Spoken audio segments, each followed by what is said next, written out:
Welcome back, my loving and dear students. All of you are welcomed in your own channel towards success. प्यारे बच्चों, आज हम हिंदी भाषा के अपठित गद्यांश का अध्ययन करेंगे। तो आइए अब हम बढ़ते हैं सफलता की ओर। बच्चों, ये रहा आपका गद्यांश आपके सामने, जिसका आज हम अध्ययन करने वाले हैं। यहाँ है निम्नलिखित गद्यांश को पढ़कर प्रश्नों के उत्तर दीजिए। तो प्यारे बच्चों, हम आपको बता देते हैं कि सबसे पहले हम गद्यांश को पढ़ेंगे, तत्पश्चात एक बार सरसरी निगाह से, मतलब एक ऊपरी निगाह से प्रश्नों को भी पढ़ लेंगे। यहाँ है, एक बार नेहरू जी रूस की यात्रा पर गए, वहाँ उनका बड़ा शानदार स्वागत हुआ। रूस के किसी गांव का एक बच्चा भी उन्हें देखने आया। वहाँ के पहरेदारों ने उसे अंदर नहीं जाने दिया। बच्चा निराश होकर रोते रोते वहीं बैठ गया।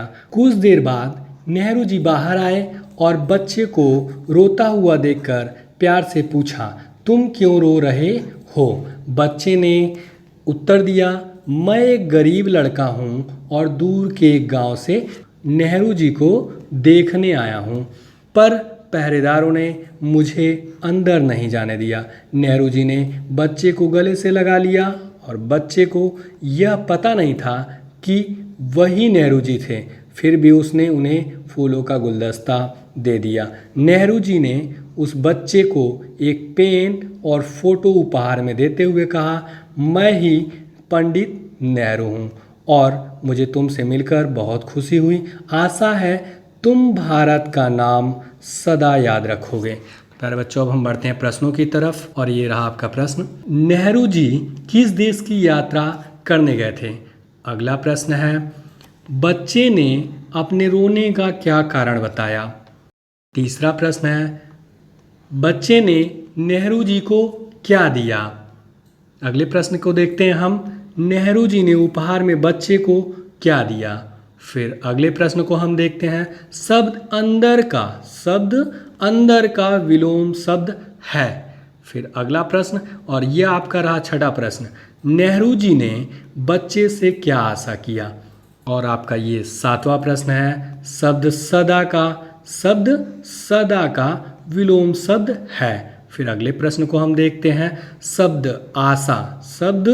आशा का विलोम शब्द है। प्यारे बच्चों, अब हम बढ़ते हैं अपने गद्यांश की तरफ और पहले प्रश्न को पढ़कर गद्यांश के माध्यम से उत्तर देते हुए आगे बढ़ते चलेंगे। प्यारे बच्चों, लेकिन सबसे पहले हम आपको बता देते हैं कि आप देखेंगे कि इस पैसेज से आपके सामने मैं 8 प्रश्न लेकर के आया हूँ। इसको लेकर के आने का मेरा मुख्य उद्देश्य यही है कि आप एक पैसेज से जितने भी संभावित प्रश्न बन सकते हैं उसको आप पढ़ें, इसकी आपकी अध्ययन क्षमता अधिक से अधिक बन सके।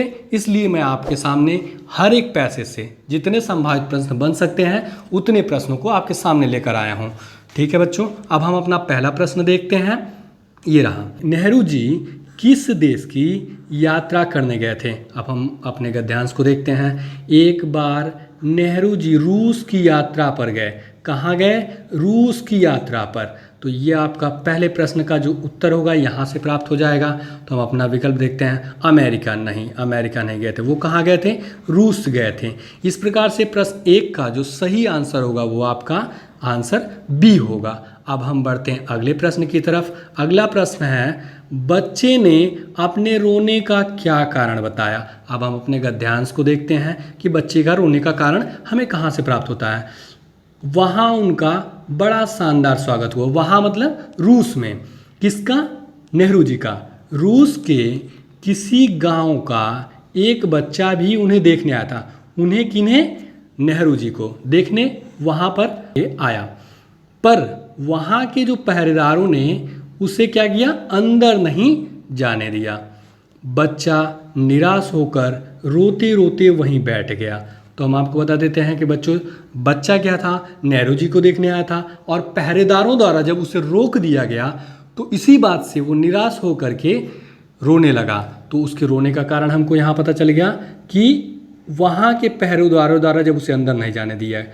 इसलिए इस तरह से आपका जो दूसरे प्रश्न का उत्तर होता है आपको यहाँ से प्राप्त होता है। हम दूसरा प्रश्न देखते हैं कि पहरेदारों ने उसे मारा। नहीं, पहरेदारों द्वारा तो उसे मारा ही नहीं गया था। कि उसे लोगों द्वारा, ऐसा भी नहीं था। आपने पढ़ा था कि वहाँ पे पहरेदारों द्वारा उसे रोक लिया गया था। कि नेहरू जी को नहीं देख सका था, ये भी नहीं है। कि पहरेदारों ने उसे अंदर नहीं जाने दिया, यही आपका क्या हो गया, सही विकल्प है। जब बच्चे को नेहरू जी को देखने के लिए पहरेदारों ने उसे गेट पर ही रोक लिया तो वहाँ क्या हो गया, बच्चा निराश हो गया कि वो नेहरू जी को नहीं देख पाएगा और वहीं पे वो रोने लगा। तो बच्चों अब हम बढ़ते हैं अगले प्रश्न संख्या 3 की तरफ। ये है बच्चे ने नेहरू जी को क्या दिया। तो बच्चों इस प्रश्न का उत्तर जानने के लिए हम पुनः गद्यांश की तरफ बढ़ते हैं। गद्यांश को पढ़ेंगे। फिर हमने देखा कुछ देर बाद नेहरू जी बाहर आए और बच्चे को रोता हुआ देखकर प्यार से पूछा। क्या पूछा, तुम क्यों रो रहे हो। बच्चे ने उत्तर दिया, मैं एक गरीब लड़का हूँ और दूर के एक गांव से नेहरू जी को देखने आया हूँ, पर पहरेदारों ने मुझे अंदर नहीं जाने दिया। नेहरू जी ने बच्चे को गले से लगा लिया। क्या किया, गले से लगा लिया। बच्चे को यह पता नहीं था कि वही नेहरू जी थे, फिर भी उसने उन्हें फूलों का गुलदस्ता दिया। उसने मतलब अभी यहाँ देखते हैं बच्चे ने क्या किया, पंडित नेहरू को फूलों का गुलदस्ता दिया। नेहरू जी ने उस बच्चे को एक पेन और फोटो उपहार में देते हुए कहा, मैं ही पंडित नेहरू हूँ।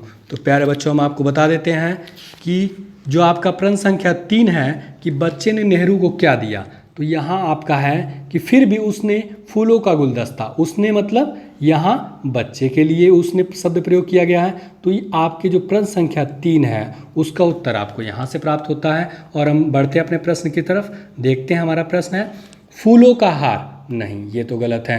फूलों का माला नहीं, फूलों का गुलदस्ता, यही आपका सही आंसर है। तो इसलिए प्रश्न 3 का जो सही विकल्प होगा वो विकल्प सी होगा कि बच्चे ने नेहरू को फूलों का गुलदस्ता दिया। हाँ तो प्यारे बच्चों अब हम बढ़ते हैं अपने अगले प्रश्न की तरफ। प्रश्न संख्या 4, नेहरू जी ने उपहार में बच्चे को क्या दिया। इस प्रश्न का उत्तर जानने के लिए हम पुनः चलते हैं अपने गद्यांश की तरफ।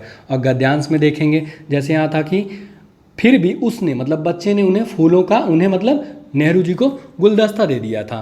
फिर नेहरू जी ने क्या किया, उस बच्चे को एक पेन और फोटो उपहार में देते हुए कहा। तो यहाँ आपका जो है पहले प्रश्न संख्या 4 का विकल्प प्राप्त होता है। विकल्प क्या है, ये एक पेन और फोटो। ठीक है, अब हम प्रश्न की तरफ देखते हैं।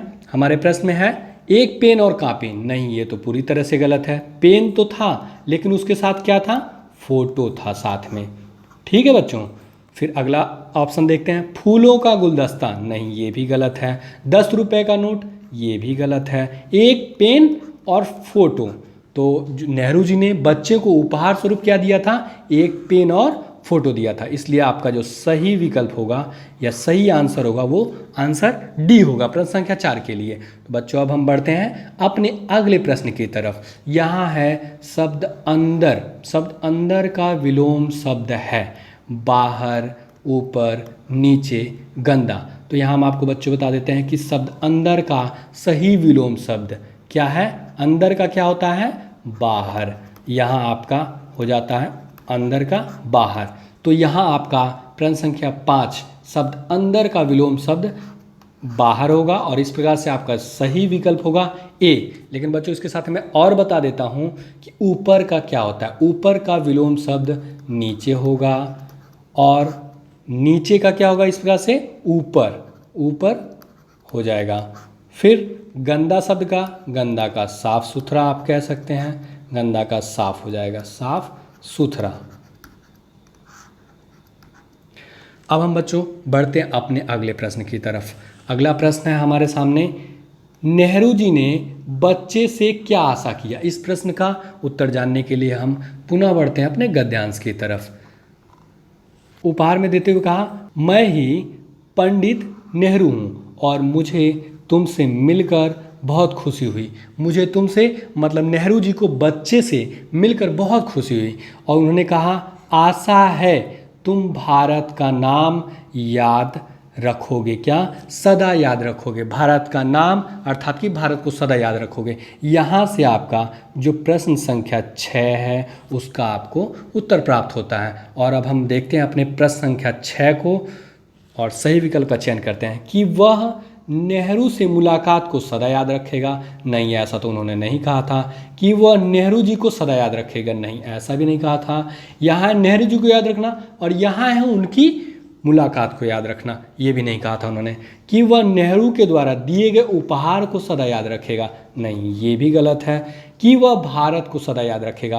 पंडित नेहरू ने बच्चे से कहा था, आशा है कि तुम जो है भारत के नाम को सदा याद रखोगे। भारत के नाम को या भारत को सदा याद रखोगे। इसलिए आपके प्रश्न 6 का सही आंसर या विकल्प डी होता है प्यारे बच्चों। तो बच्चों अब हम बढ़ते हैं अपने अगले प्रश्न की तरफ और ये रहा हमारा अगला प्रश्न। शब्द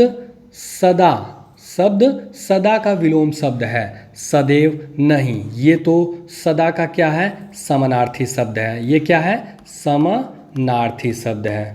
समानार्थी का मतलब जो समान अर्थ देते हों।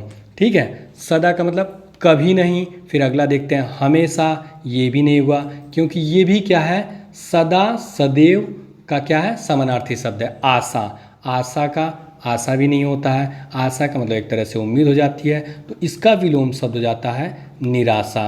यहाँ जो सदा का विलोम शब्द होगा वो होगा कभी नहीं। और इस प्रकार से आपका सही आंसर बी होगा। तो प्यारे बच्चों हम बढ़ते हैं अपने अगले प्रश्न की तरफ और हमारा अगला प्रश्न है शब्द आशा का विलोम शब्द है उम्मीद, अच्छा, सदा, निराशा। तो प्यारे बच्चों हम आपको बता देते हैं कि आशा का जो विपरीत शब्द होगा, आशा का क्या होता है? निराशा। जैसा कि मैंने आपको इसके पहले प्रश्न में ही बता दिया था। My dear and loving students, यदि आपको हमारा यह वीडियो पसंद आया हो तो वीडियो को लाइक एवं शेयर जरूर करें। यदि आपके मन में किसी प्रकार का प्रश्न हो या हमारे लिए कोई सुझाव हो तो नीचे कमेंट बॉक्स में कमेंट जरूर करें। एवं हमसे जुड़े रहने के लिए आपके अपने चैनल टुवर्ड्स सक्सेस को सब्सक्राइब अवश्य करें। वो पास में बने इस बेल आइकन को जरूर दबाएं जिससे आपको हमारे हर एक नए वीडियो का नोटिफिकेशन मिलता रहे। A lot of thanks for watching this video.